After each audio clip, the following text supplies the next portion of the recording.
come to, and there are attorneys that handle whistleblower protection laws, kind of legal issues.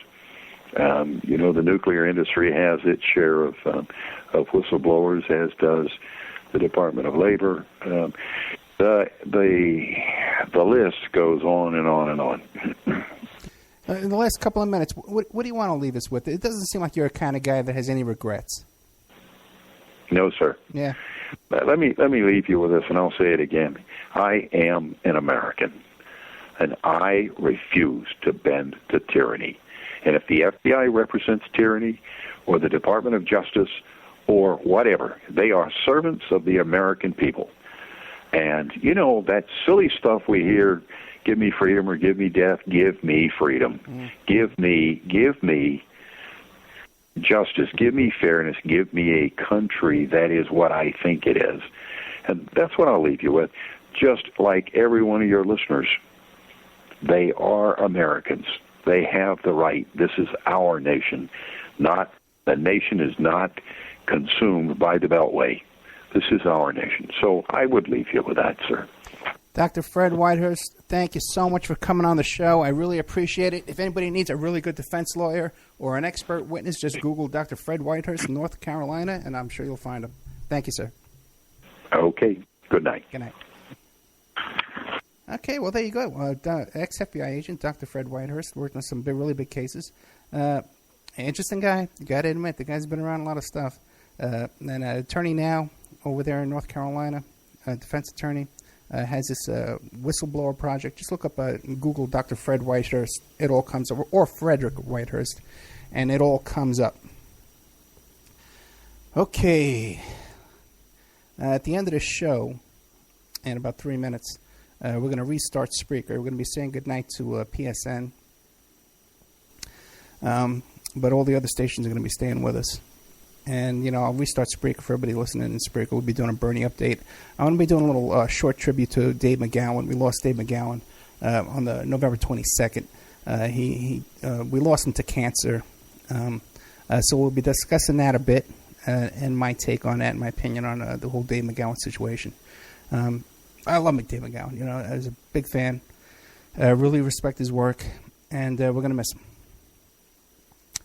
Coming up tomorrow, I'm going to be interviewing that guy who's the correction officer in the O.J. Simpson prison.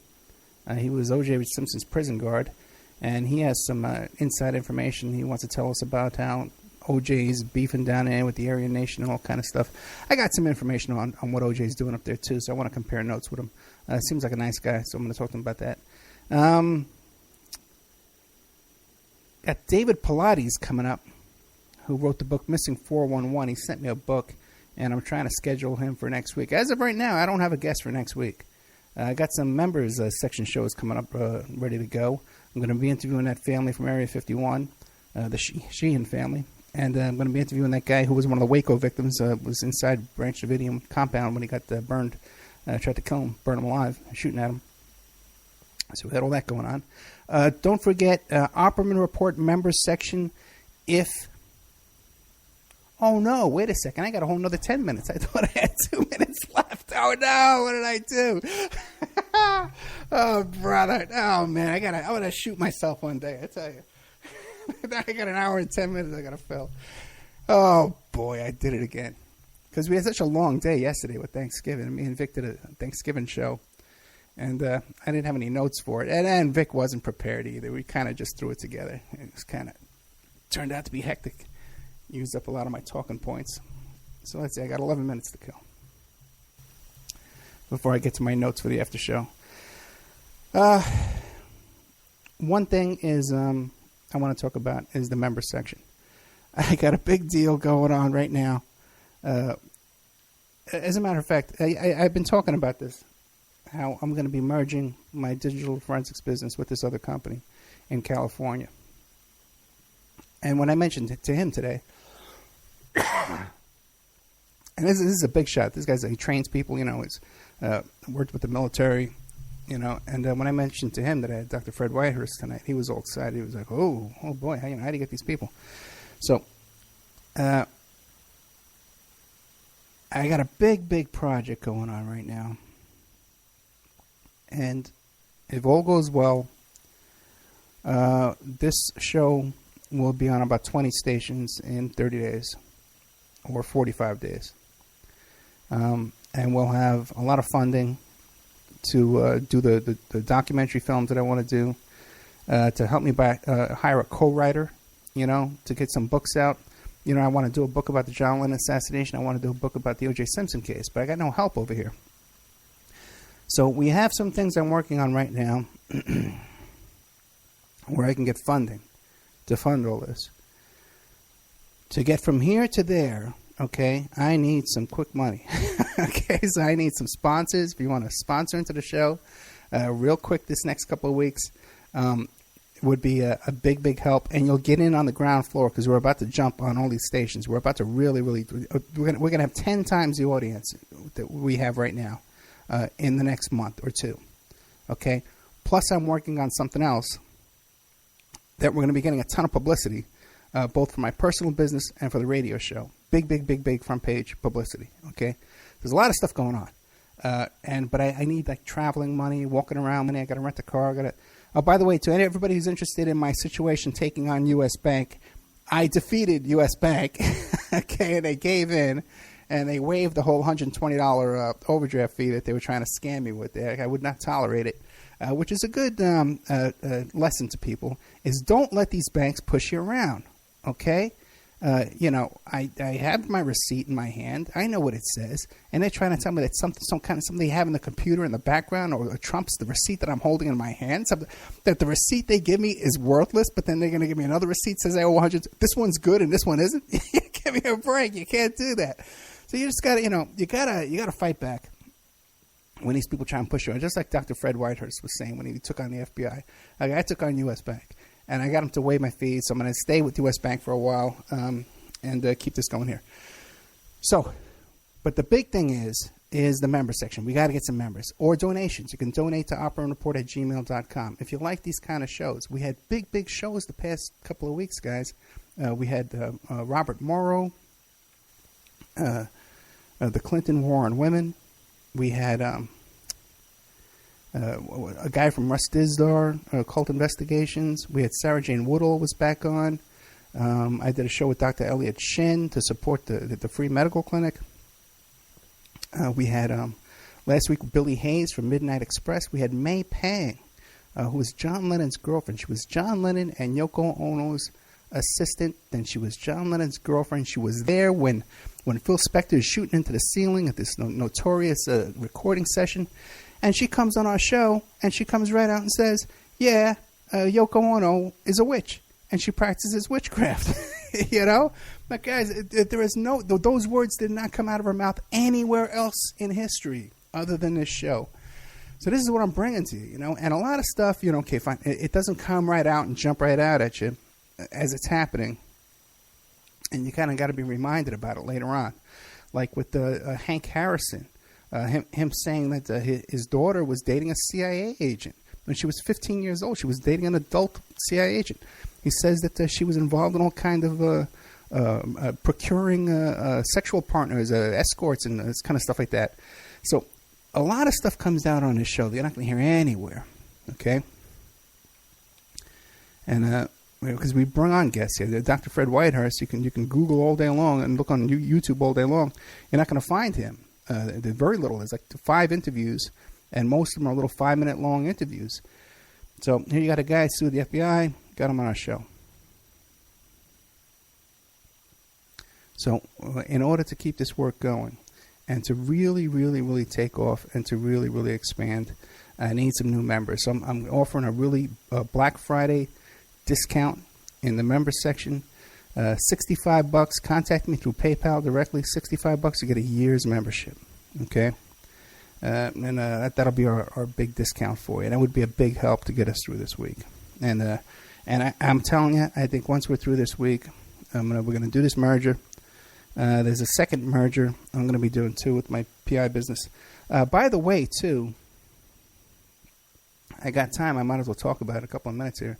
The shooting here in Colorado Springs, that's like right down the block from the old Opperman investigations over on Nevada Avenue in Colorado Springs. That's where I had my office for years and years and years when we first set up Opperman investigations in Colorado to do the employment screening. So I know that whole area. That Planned Parenthood is on Centennial Boulevard, and it's right by the college, the University of Colorado Springs, which is like the big thing in the area, you know.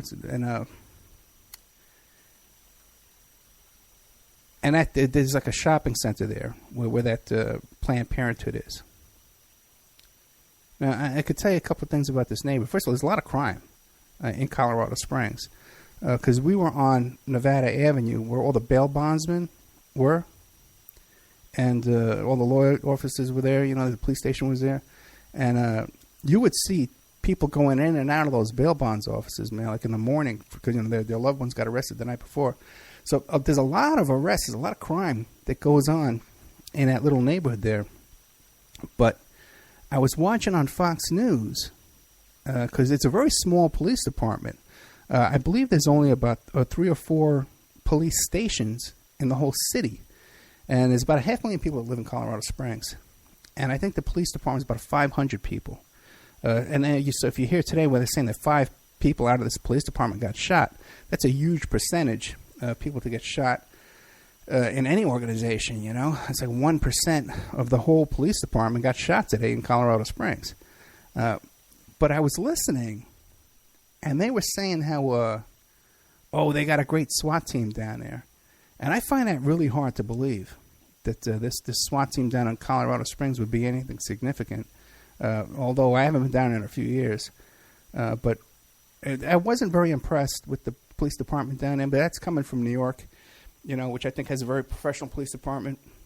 But our office was right down there, right by the police station, and right there by the courthouses and stuff. And the thing is, it's like, it's the kind of place where, you know, if you jaywalk or something like that, you know, it's easy to get pulled over. It's easy to get a ticket. It's easy to get police harassment and bugging you for stupid things and a lot of stuff.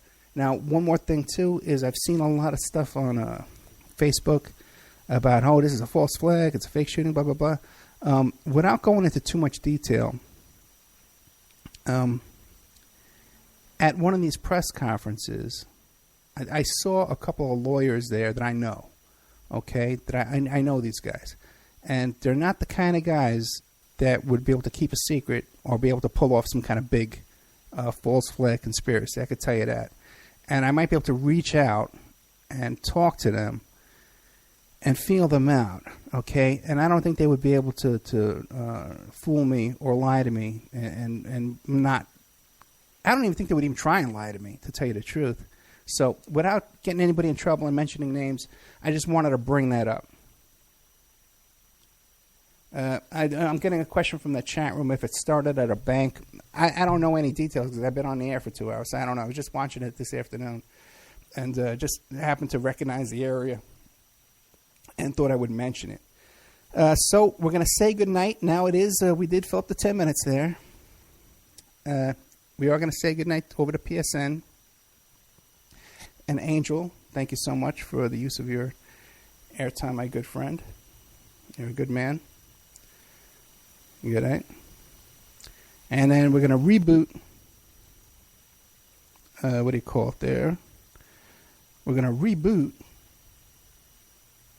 Spreaker. So everybody was listening to Spreaker. I don't think anybody's even listening that much tonight because, what do you call it?